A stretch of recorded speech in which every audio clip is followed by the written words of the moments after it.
This happened 8 years ago when I was a sophomore in high school.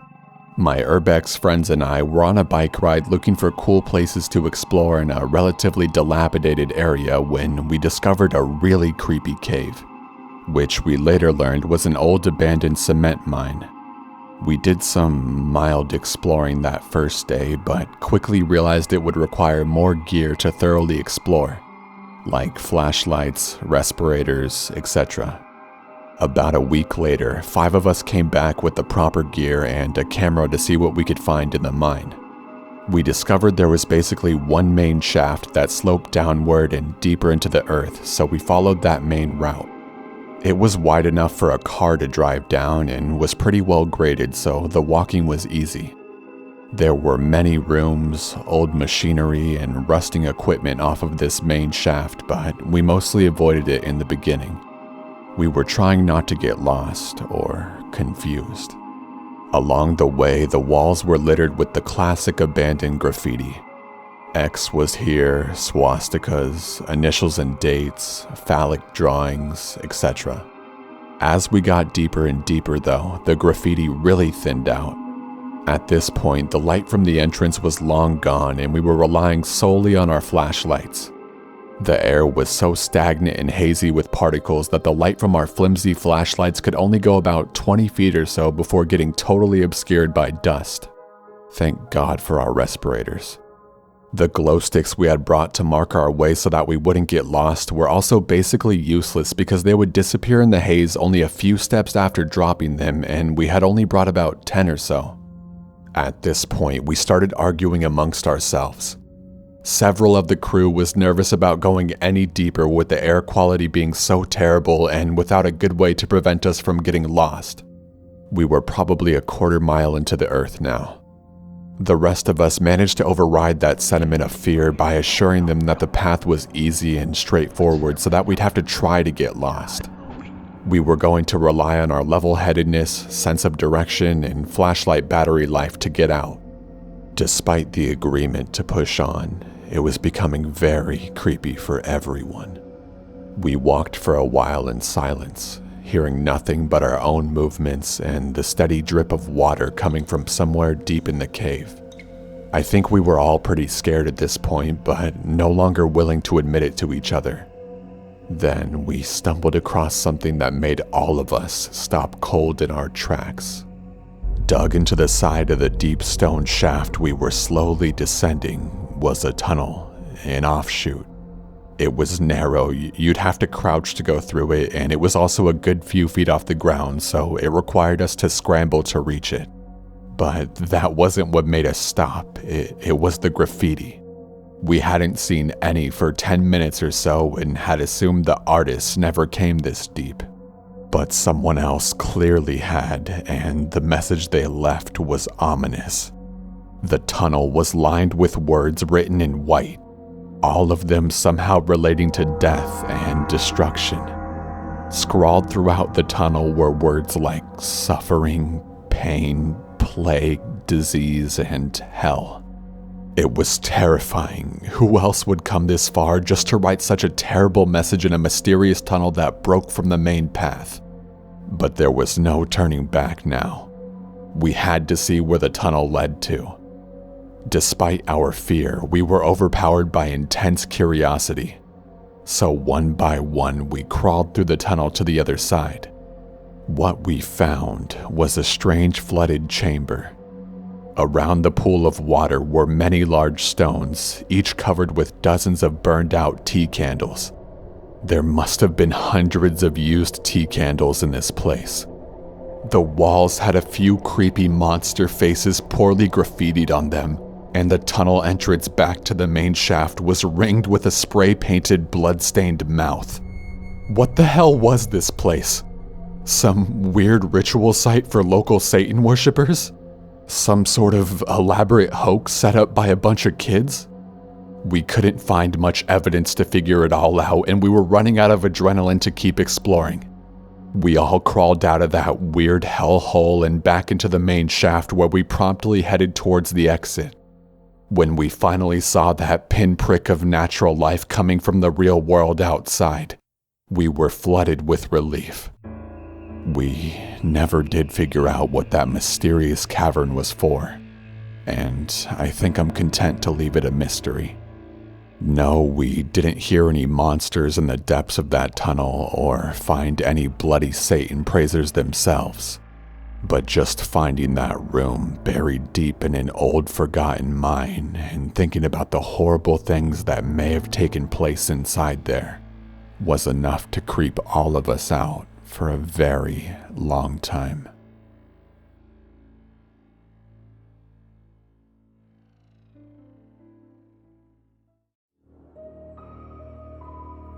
A few years ago, I got a text from a friend while I was at work saying he found an abandoned house deep in the woods off of a trail, and that he tried approaching the house, but some old lady came up to him and told him not to go in there.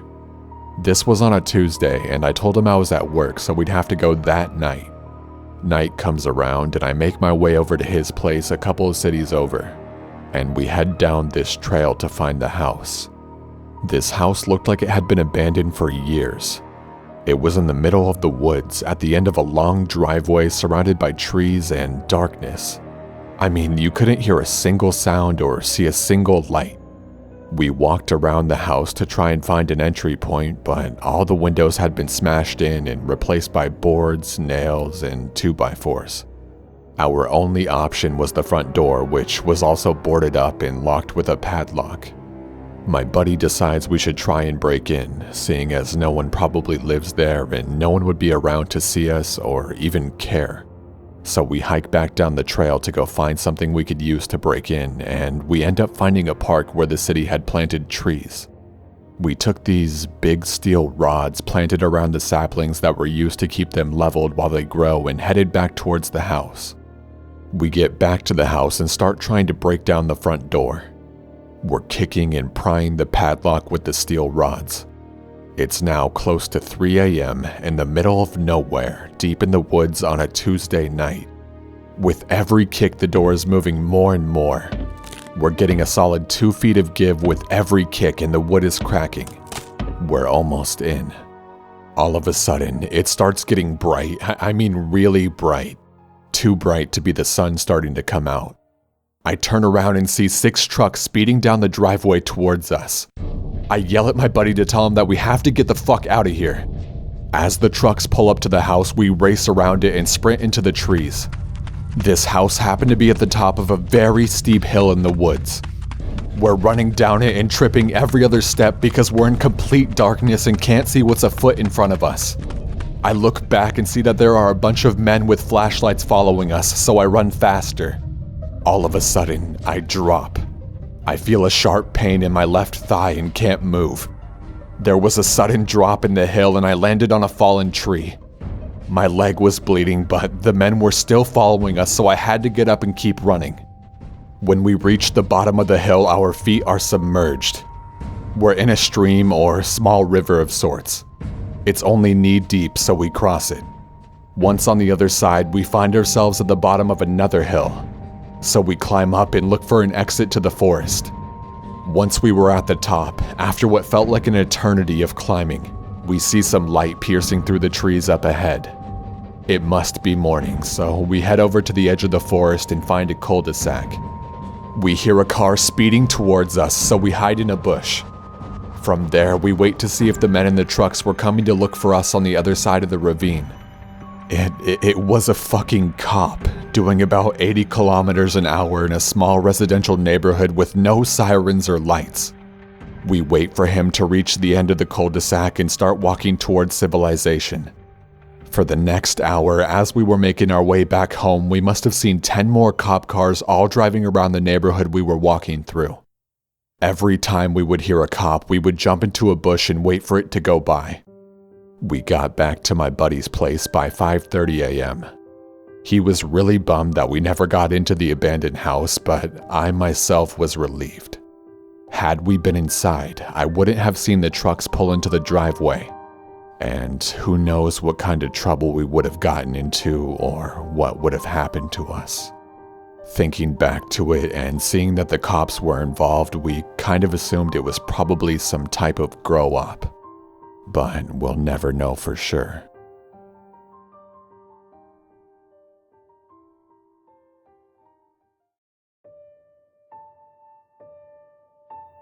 There is an abandoned East Coast insane asylum that I've often seen posted both on Reddit as well as various other places around the internet.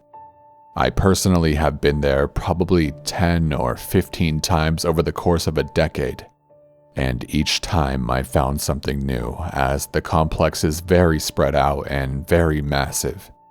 What I've never seen posted nor even mentioned, however, is the maze of tunnels beneath the complex. Connecting each building is a subterranean network of tunnels for steam, water, sewage, and electric. The tunnels are all roughly 10 to 15 feet underground and quite long. They lead into the basement of each structure in a portion of the complex, with an emergency escape hatch that leads out into the woods between buildings in a portion. One really weird thing about this is that most of the entrances to the tunnel system are hidden in the walls. I exited through a door once and found myself in a room that was the complex's post office, where I'd literally been 5 times before and had never noticed that there was a hidden passage integrated into the wood paneling. The complex has been abandoned for 20 to 30 years, so parts of the tunnels are very wet with leaking water. When you're down in them, you constantly hear environmental noise as well as echoes from your own movements. There is nothing reflective down there, and there are no outside sources of light. If you don't have a bright enough flashlight, it can get kind of difficult to make out features of things in the distance. You're relying a lot upon the slight tonal differences of what you can see to determine when something is off in the distance before you're right up on it. Go out on a moonless night and shine an LED pen light against a concrete wall from like 15 feet away to get an idea of what I'm talking about. Now for the terror. First of all, I have a stupid habit of going into these places by myself.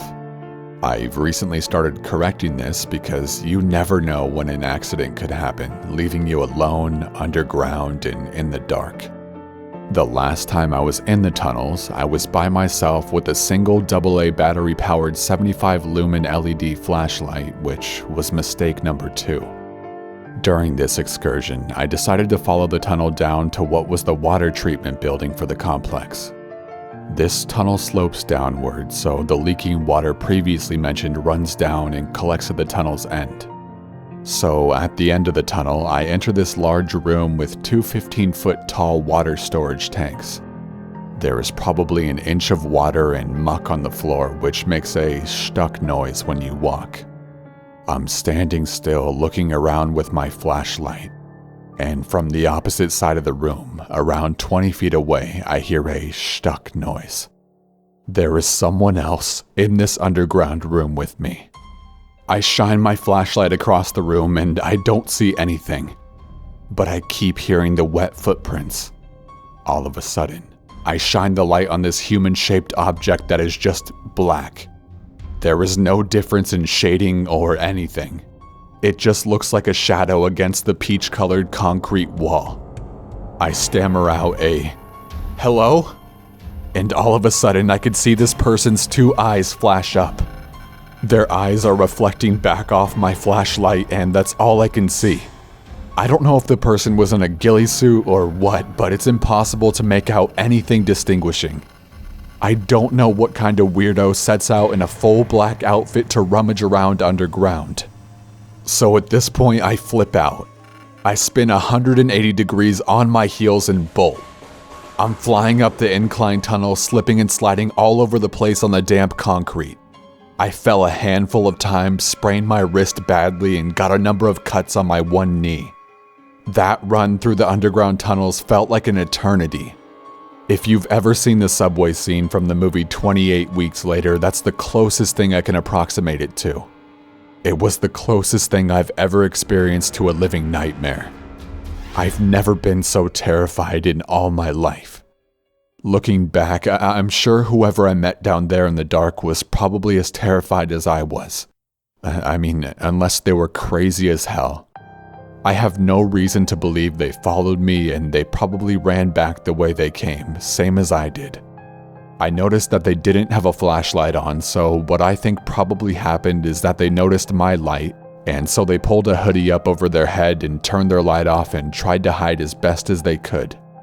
Anyway, if there's a takeaway from this, it can be summed up in a single fantastic sentence. Don't enter strange underground tunnels through hidden doors beneath long abandoned and forgotten insane asylums with a tiny flashlight when you're by your lonesome.